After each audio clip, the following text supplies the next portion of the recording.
Kun nollaat myynnit kassakoneesta, niin täällä vasemmalla on virtakytkin. Löytyy täältä.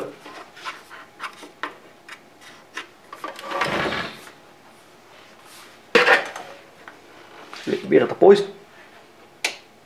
Painattaa lamppupanikki pohjaan, pidä pohjassa ja nyt virta päälle.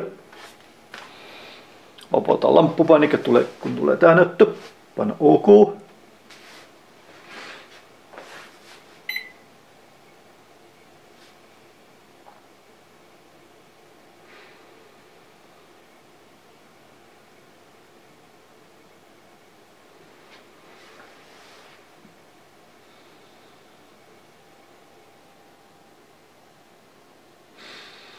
Ja nyt tästä näytöstä valitaan tää myyntien nollaus, paina OK, näppäile koodi, 10 kappaletta kaseja,